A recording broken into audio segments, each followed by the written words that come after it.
오늘 이야기 들으시면서 어떠셨어요? 좀 길기도 했지만 뭐 되게 막 옛날에 우리나라 그 대하 드라마 막 주몽 막 이런 거 본 거 기억날 정도로 이렇게 서사가 굉장히 재밌게 흘러갔던 것 같아요. 그래서 길지만 지루하지 않았던 본문인 것 같습니다.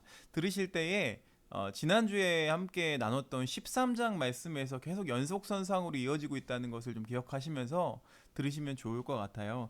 근데 지난주에도 제가 말씀드렸지만 사울의 어떤 중심으로 보는 것이 아니라 오늘은 조금 이 사울의 아들이기도 하고 또 다윗이 왕위를 이어받는데 결정적인 역할을 한 사람이 하나 있죠. 요나단. 요나단에 대해서 조금 살펴볼 필요가 있을 것 같아서 함께 나누려고 합니다. 이 사무엘서에서 묘사하고 있는 요나단은요. 다윗과 절친한 친구. 그래서 다윗과 요나단이라는 말을 많이 쓰죠. 그렇죠? 그래서 다윗과 요나단이라는 그 복음성가 가수들도 계시고 그렇죠? 이 사울과 다윗 사이의 중재자 역할을 하기도 했고 그 사울의 아들이지만 그 왕위가 사울에게서 다윗으로 옮겨가는데 아주 중요한 역할을 감당했다고 우리가 그렇게 알고 있습니다. 중재자의 역할을 감당했다는 거죠. 그래서 이 13장부터 시작되는 이 사울 왕가, 사울이 몰락하는 그 상황 가운데서 반면에 요나단이 부각된다. 라는 평가를 그동안 내려왔습니다. 그래서 버림받은 왕의 후계자인 이 요나단을 항상 긍정적으로 우리가 묘사하곤 했어요. 설교에서도 그랬고 저도 이런 설교를 했던 기억이 있습니다. 요나단에 대해서 굉장히 좋은 방향, 긍정적으로 묘사하는 어떤 설교를 했던 기억이 있어요. 그런데 이런 의문이 생긴다는 거죠. 왜 하나님께서 그렇다면 이 요나단이 뭐 흠이 없어 보이는데 왜 요나단을 왕으로 세우지 않으시고 다윗을 왕으로 선택하신 걸까? 이런 의문이 들죠. 성경의 인물에 대한 현대의 평가 속에서 이 과실이라는 것이 없는 인물들이 하나도 없습니다. 특히 구약 성경에서는 제가 봤을 때는 과실이 없는 인물들이 없어요. 그냥 거의 없는 게 아니라 없어요. 특히 그래서 이 현대의 어떤 주석들을 보자면은 이 요나단한테 이상하게 호의를 보내고 또 연민을 갖게 만들어요. 그래서 마치 그 주석들만 보고 설교들만 들으면 요나단은 과오 없이 그냥 이 세상을 살다간 양보의 대명사, 양보심 많은 어떤 의인으로 이렇게 묘사가 되죠. 근데 그렇다면 성경을 봤을 때 이 요나단은 과연 무오한 사람이었을까? 근데 성경은요 이 질문에 대해서 분명히 아니라고 전하고 있습니다. 오늘 말씀에도 나와요. 일단은 다윗과 요나단 이 두 사람을 좀 비교할 필요가 있는데요. 다윗과의 왕으로서의 자질을 좀 비교할 때에 요나단이 열등하다는 것이 확연히 드러나고 있죠.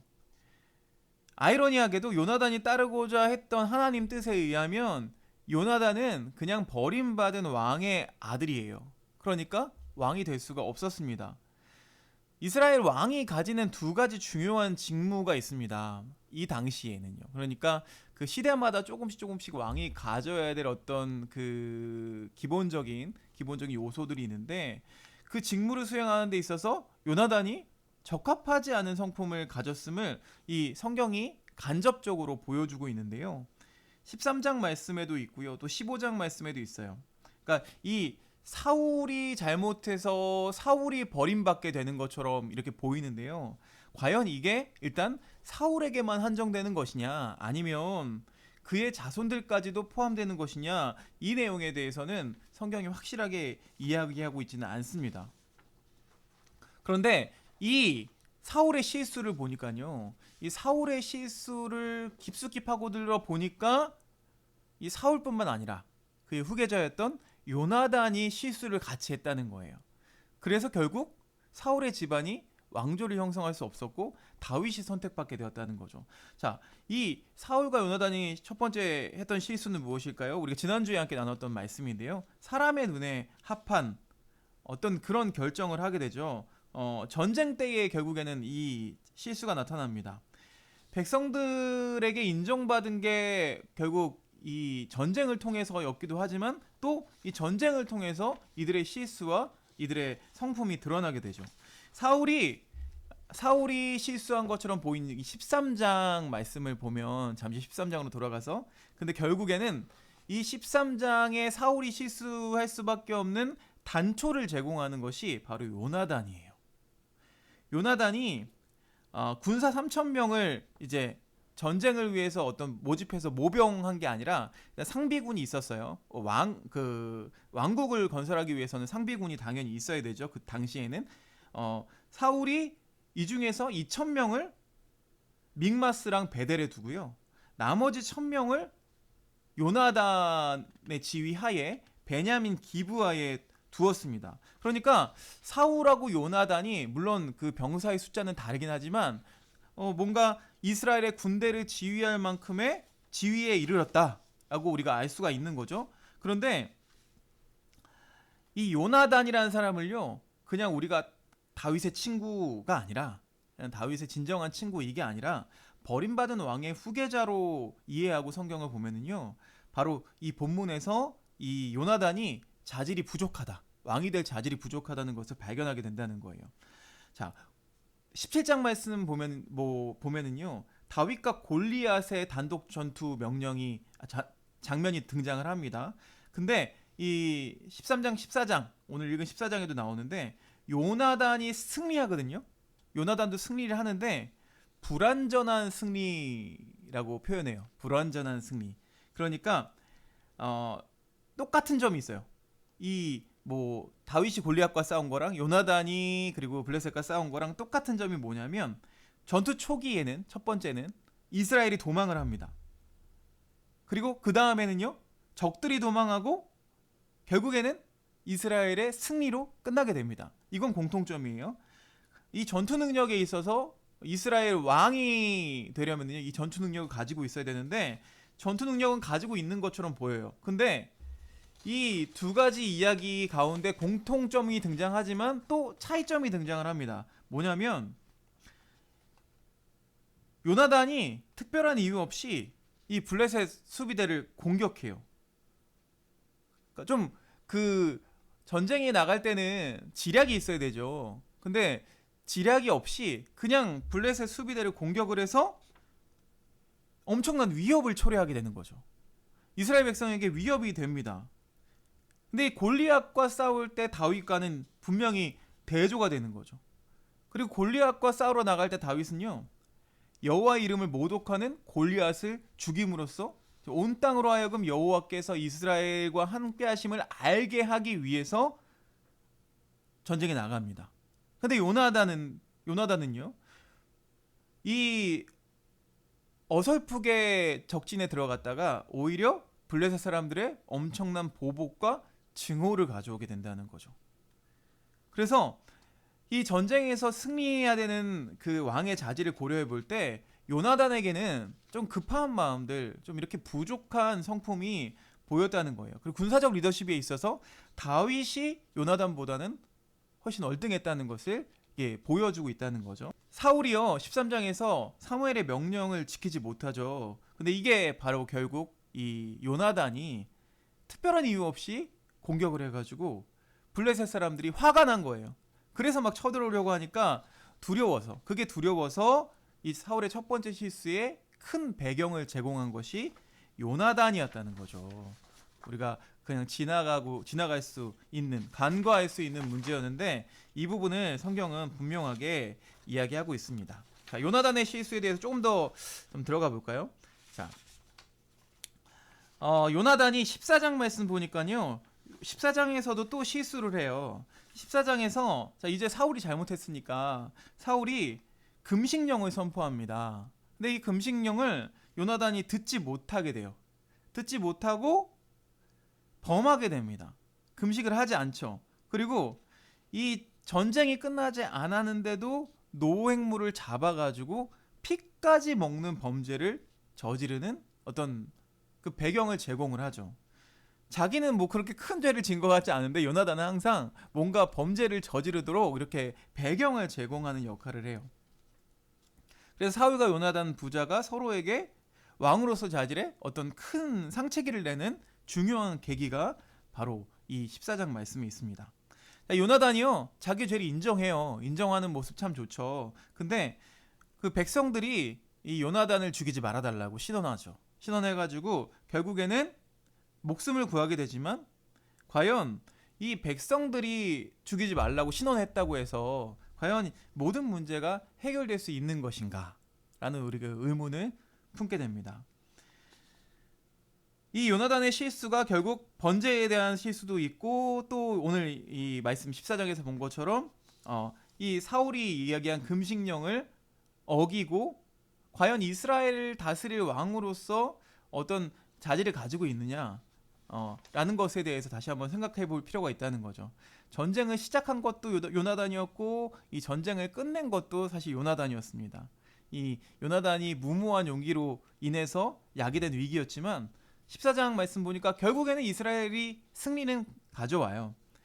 요나단이 뭐 14장 전반부에 보면은 이미 사울을 막 능가하고 있고 전쟁 지도자로서도 왕으로서의 어떤 긍정적인 자질을 드러내고 있지만 이 요나단을 보면은요, 이 무기든 자와 같이 1절 말씀 보니까 무기든 자와 같이 블레셋 진영에 들어가서 싸운 반면에 다윗은 17장의 다윗은 아무런 도움 없이 혼자서 골리앗과 대결하고 있습니다. 이것도 차이가 있죠. 그러니까 뭔가 수하에 누구 한 명을 데리고 와서 같이 싸웠는데 다윗은 그냥 물맷돌 들고 혼자 전장에 나서죠. 이것도 큰 차이가 있고요. 6절 말씀 보면은요, 요나단이 전쟁 앞에 하나님께 의견을 구합니다. 하나님의 뜻을 물어보고 있어요. 뭐 긍정적으로 볼 수 있겠지만 마치 기드온이 이 양털로 인한 표징을 구한 것을 우리가 연상하게 되는 부분이죠. 그런데 이렇게 긍정적인 면도 있지만 또 다윗이 골리앗과 싸우는 장면과 비교할 때에 열등한 점이 또 드러나는 거죠. 다윗은 전투에 나가기 전에 벌써 처음부터 하나님이 함께 하신다는 것을 확신하고 있었는데 이와는 대조적으로 요나단은 처음에는 승리의 확신이 없었다는 거예요. 근데 그 반응을 보고 그 표징을 보고 확신하게 된다는 거죠. 그렇지만 그럼에도 불구하고 이스라엘의 승리로 끝납니다. 자, 그리고 하나님의 간섭으로 이 싸움에서 승리한 것처럼 보이지만 그 이후에 금식법을 어기게 되는데 금식이라는 게 종종 이 이스라엘의 위기가 국가적인 재난에 닥쳤을 때 행해졌다고 해요. 근데 이 금식에 대한 반응에 있어서 요나단이 경솔함을 보여주죠. 그래서 뭐 땅에 흐르고 있는 꿀을 찍어 먹었대요. 그래서 이게 부지 중에 한 거니까 문제가 되지 않지 않나. 그런데 이후의 반응이 문제입니다. 이후의 반응이 뭐냐면 사무엘상 29장 30절 말씀 14장 29절 30절 말씀 보니까 내 부친이 이 땅으로 곤란케 하셨도다. 보라 내가 이 꿀 조금을 맛보고도 내 눈이 이렇게 밝았거든. 하물며 백성이 오늘 그 대적에게서 탈취하여 얻은 것을 임의로 먹었다면 블레셋 사람은 살육함이 더욱 많지 아니하겠느냐 라고 이야기해요. 그러니까 실용적인 생각에 근거해서 이렇게 이야기하는 거죠. 내 눈이 밝았거든. 이거 전 창세기에 아담과 하와가 선악과를 먹었을 때 이런 장면이 연상이 되더라고요. 그래서 이 왕이라고 하는 사람은요, 인간의 눈에 의지해서 판단하는 것이 아니라 내면적인 통찰력을 의지해야 하는데 요나단이 결점을 드러내고 있었다는 거죠. 결국에는 피째 먹는 피는 생명이기 때문에 피는 함부로 먹어서는 안 되는데 피째 먹는 그런 잘못을 백성들이 범하게 되는 거죠. 특히 전쟁이 계속되고 있었기 때문에 전리품을 지금 그것을 취할 때가 아니에요. 그런데도 불구하고 전리품을 취하죠. 결국에는 제비뽑기가 벌어집니다. 그렇죠? 하나님의 판결. 이 당시에는 제비뽑기를 자주 했죠. 그렇죠? 그래서 하나님 절대적인 주권을 인정하는 행위로 우리가 이해가 됐습니다. 이 요나단도요, 자기 죄를 인정합니다. 부지 중이긴 하지만 내가 잘못했습니다.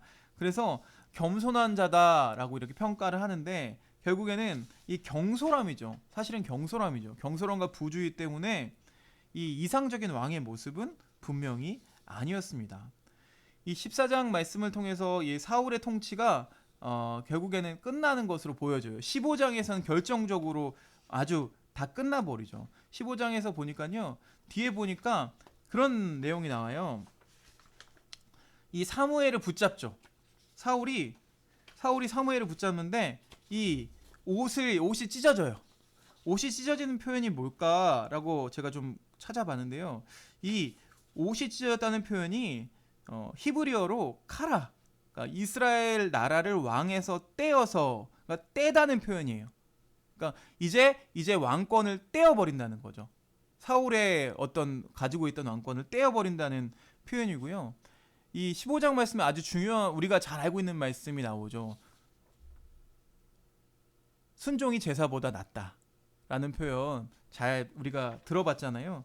근데 이게 무슨 내용이냐면 결국에 어떤 제사의 형식이 중요한 게 아니라는 거죠. 제사 드리는 사람의 마음이 중요하다는 거죠. 그 마음의 중요성을 이야기하고 있는데, 이 사울이 돌아올 수 없는 강을 건너버린 거죠. 요나단이 이런 단초를 제공했고 사울이 돌아올 수 없는 강을 건너면서 결국은 사울은 더 이상 이스라엘을 지도할 수 없도록 하나님께서 버리신 왕이 되어버렸다는 거예요. 오늘 이 말씀을 보면서 우리한테 두 가지 선택의 길이 놓여 있는 것 같아요. 하나님 말씀보다 인간을 두려워하고 인간의 말을 듣고 하나님께 버림받을 것인가, 아니면 하나님 말씀을 어떤 인간들의 뜻보다 두려워해서 하나님 마음에 합한 자로 우리가 쓰임받을 것인가, 이 두 가지 갈래의 길이 우리에게 보여지는 것 같습니다.